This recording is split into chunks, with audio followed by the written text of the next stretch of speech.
first question, can you tell us about how you decided to start this DC camp? I think because I suffer so much, but then when I look around, people also suffer. And then the first person that I look at quickly is my mother.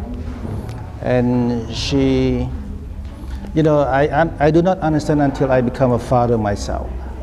You know, she lost so many of her children, her husband, her parent, all her brother and sister, and she never cried.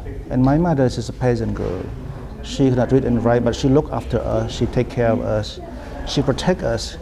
But you know, there's a point that she failed to protect us when the Khmer beat me, when they killed my sister. And I think as a mother, the pain watching someone beat up your own children is the greatest pain that a mother can endure. So I feeling of a revenge. I was very angry with the Khmer Rouge. I started this work for revenge. I want to go and beat up the Khmer Rouge, put them in jail. But then I found like thousands of them around the country.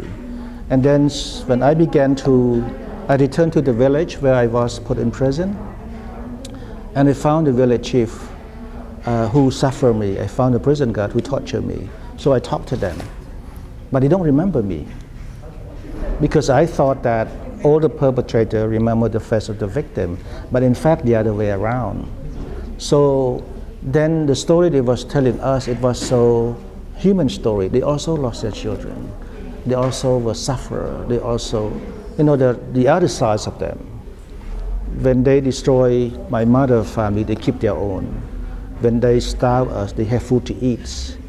When they kill us, they want to live. So it made me think, you know, what does this to all of us?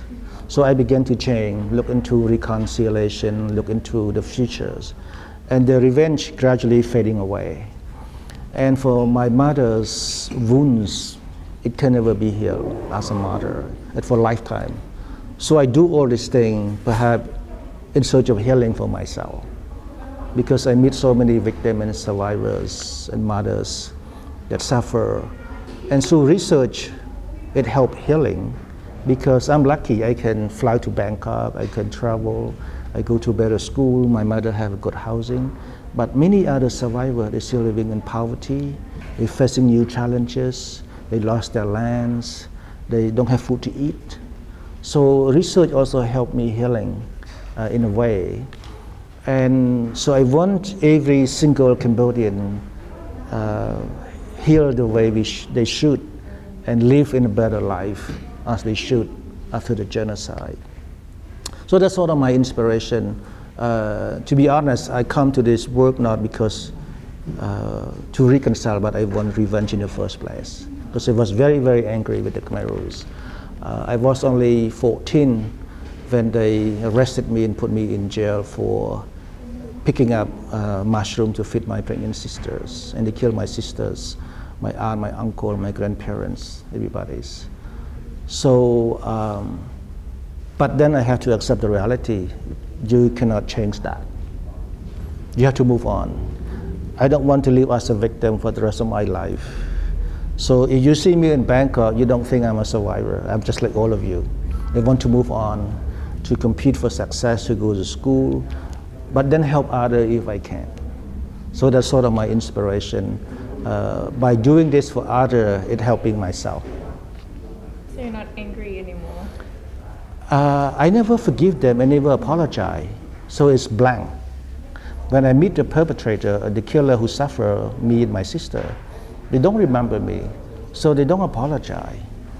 Because they never apologize, so I never forgive them. It's just like blank. In your memory, it's just like this part were blocked. It's no process in terms of directs.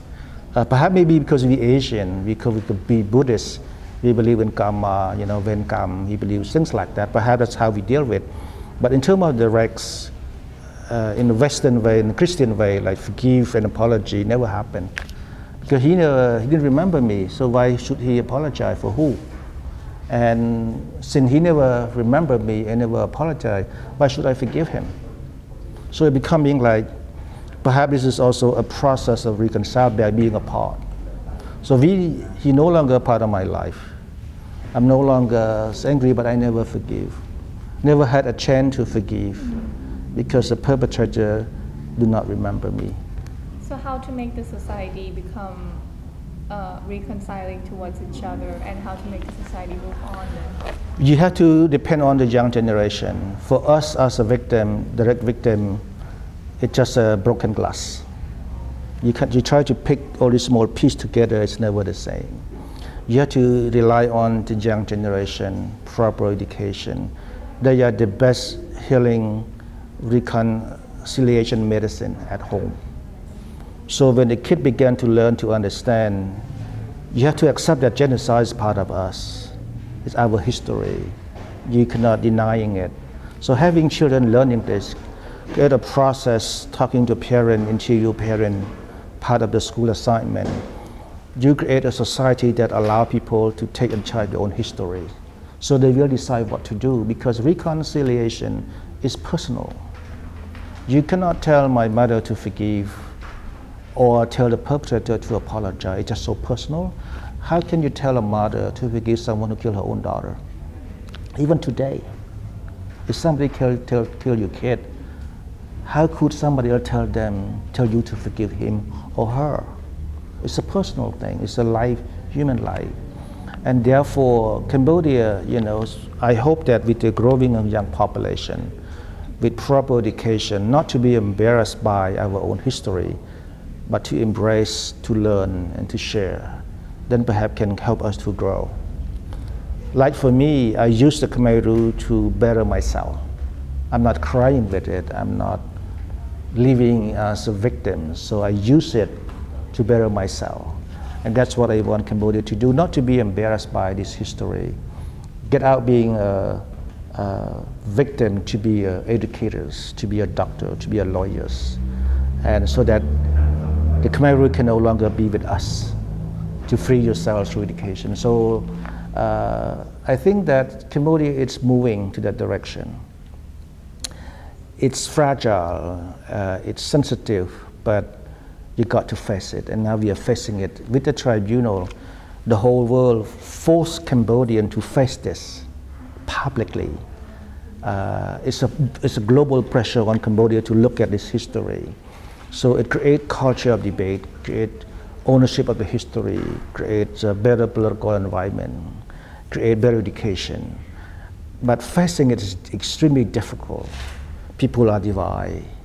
My mothers and I and my niece are divided on how justice is being done. That because we care so much about a better future look like. So that is Cambodian experience. It's extremely difficult, but now we are being forced.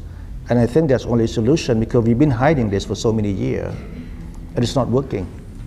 So now we have to face this thing.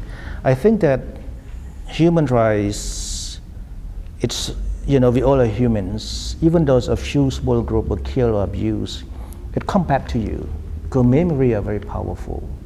Even though you kill them for a long, long time, you buried them, but there's always something left behind, photograph, writing, textbook, or even story. It come back to you. I think the government must deal with all these issues before it's becoming a conflict as a whole. And I think that memory as a human experience through Cambodian genocide, the most powerful internal force of humanity. It will express when time comes. It will come back to you. So I think that this is the only way that the government have to address this.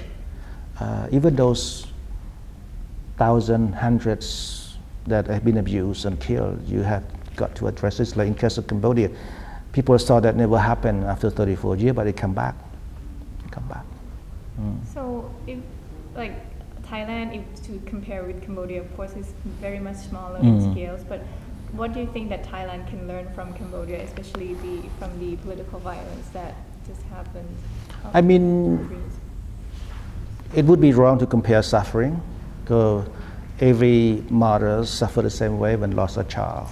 So it's compare that Thailand is smaller scale, Cambodia is a bigger scale. But when you lost your loved one, you suffer the same way, you sorrow the same way. So even those, in case of Thailand, and I think that in terms of Thai society, I think by having addressed this issue, it made the Thai society more healthier. Because you cannot pretend that everything was beautiful here. You cannot pretend that in Thailand. And if you keep pretending that everything was fine, and then someday it will explode it. And if the government do not invest in educations, in such research, then it come back to you. And I think now because now we ASEAN, we integrated, there's so much connection between the Thais and the Khmer in terms of human rights. In terms of ASEAN, you know, all young ASEAN, they study banking, finance, accounting. We in trouble if we face European competitor. If we face China, if we face Japan, you need to equip not just only the Thai and the Khmer, but the young ASEAN population about human rights. If you want to have a better regional economics development. So in case of Thailand, Cambodia, it can be a huge impact over ASEAN understanding. You look around in Hong Kong, in Singapore, in Malaysia, all of the young ASEAN doesn't even know what happens in Malaysia, or in Malaysia they don't even know that it's Islam in Cambodia, you know.